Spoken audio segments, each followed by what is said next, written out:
What's up, everyone? Back for another beer review, and today I'll be reviewing yet another beer from the Xül Beer Company, and they are out of Knoxville, Tennessee, and this is their Orloj. So they're calling this one a dark Czech-style lager that comes in at 4.6% alcohol by volume. No IBUs listed in time of review. This can is approximately 6 weeks old. So about a week ago, I reviewed another beer from Xül, their Heifer Citra plus Enigma variant, and that was a really tasty double IPA, and it was the first beer with Enigma hops in it that I actually enjoyed, so that was pretty cool. Now we're going to go from one end of the spectrum to the other because that's a hazy double IPA, and this is a Czech-style Dark Lager, and I wanted to see what they could do with this style. I've been really enjoying the style recently. I've reviewed quite a few beers, honestly, and yeah, so here we are. We're going to crack it open and get it into the glass, see what we got going on.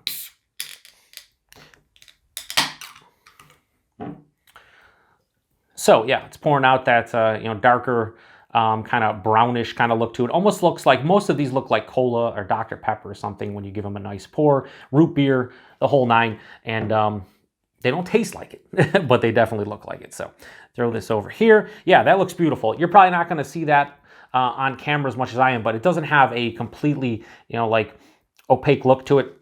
There's a little bit of clarity. This looks like honestly, this looks like a root beer more so than anything. There's at the bottom that very light brown into almost like a caramel kind of hue to it. As it goes up the glass, it becomes more of a dark brown. Had about a finger of a very lightly tanned colored head or cream colored head, we'd say, that has now dissipated to about I'd say half a finger or so. Looks pretty creamy looking. Hold it up to the light. Yeah, you can see through that a little bit more than some of the others, but yeah, plays the role of what you're kind of looking for within the style. It's got a nose. So this is a bit sweeter in the nose. Sweet, like dark chocolate. There's a little bit of caramel and toffee, like a lightly kind of like burnt sugar note. Roasted malts, but maybe more toasted, like a toasty more so than a roasty kind of malt character. Maybe like a plum kind of fruitiness. And there's a little bit of like a earthiness probably coming from the hops, maybe a slight spice character. But yeah, the first thing that I can notice in this one, also just got a little bit of honey as I pulled it away from my nose. It has a little bit of a sweeter nose to it. I hope it's a more balanced in the nose. The nose, it smells good, but for something 4.6%, and what the style dictates is drinkability. You want to be able to session these. They're sub 5%. They're just darker session beers is what they are, so I don't want it to be too sweet. But it definitely has a little bit more of like a malt sweetness to it. So anyway, let's get into it. Cheers, everybody.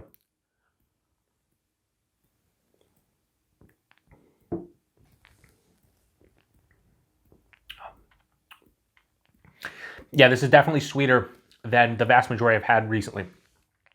It's not like cloying or like over the top, but it's definitely noticeable.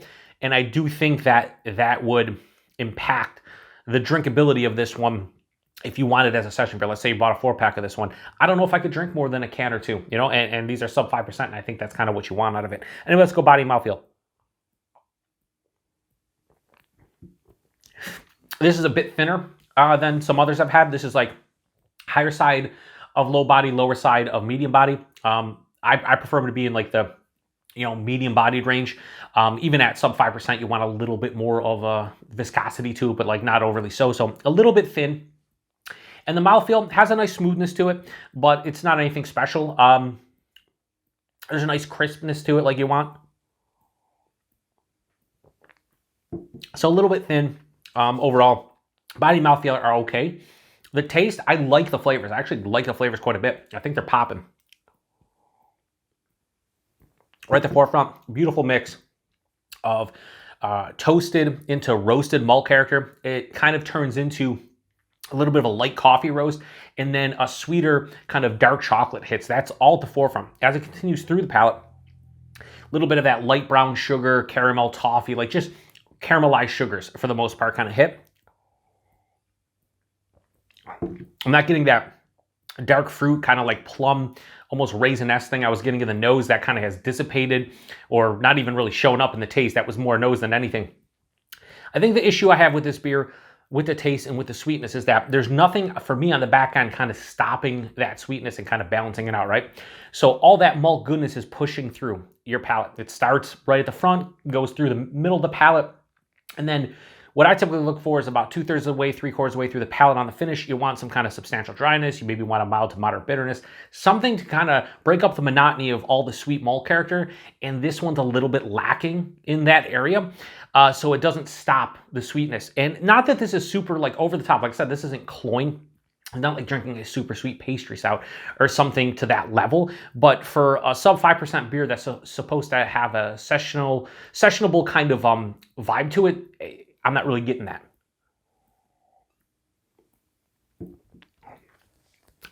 So yeah, this has a very slightly dry finish with a very mild bitterness.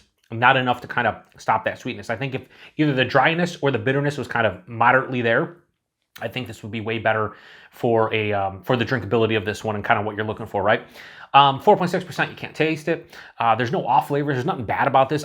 So the best thing about this is the flavors, and a lot of people might say, well, isn't that the whole point of like drinking beers? That's the flavor. Yeah, but if you have something that's, you know, smells or tastes amazing, but it's too sweet or too bitter or too much of one thing, a lot of times you only want to drink 3, 4, 5 ounces of it and you can't finish the rest of this. Now I'm going to finish the rest of this can. 4.6%, not a lot of alcohol, probably not a lot of calories. And on top of that, I actually like the flavors. I just think after one can, this is a one and done. And there are way better Czech-style dark lagers that I've even had recently, like the Schilling Modernism.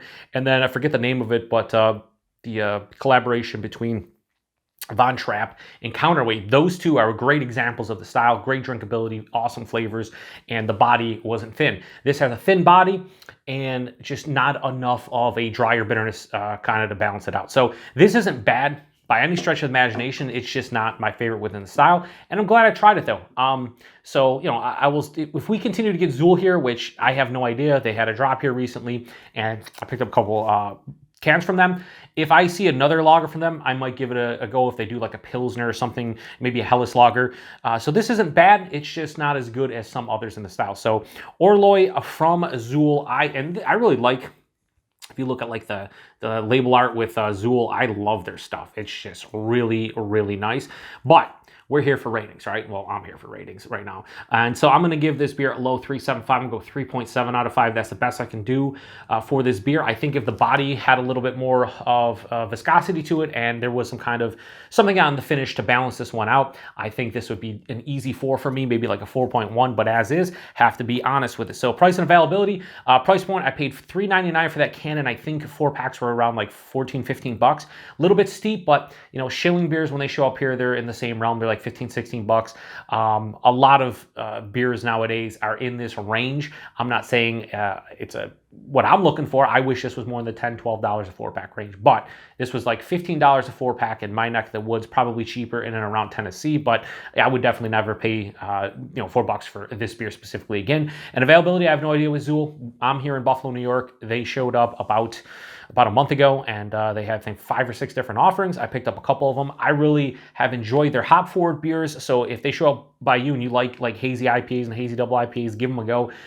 This is the only lager that I have from them. I can't speak to the quality of their other styles, but this one wouldn't make me want to try this one again for sure, but I will grab something outside of their hop forward beers at some point if they show up again. So if you've had this one before or anything else from Xül, post in the comment section. Let me know what you think about them, especially this one. What's your favorite Czech-style dark lager? I don't really know to this point, but that Modernism from Schilling was definitely up there for me. Great beer. So appreciate everybody stopping by for another beer review here on the Beer Patrol. To the next one, cheers. I do think though, one thing I didn't mention with the like the mouthfeel and just it's a very clean beer. It's a very easy drinking beer. It's just, I know that this is not a beer I could drink a 4-pack of, and I think that's what's kind of stopping me from really, really enjoying it. So anyway, to the next one. Cheers.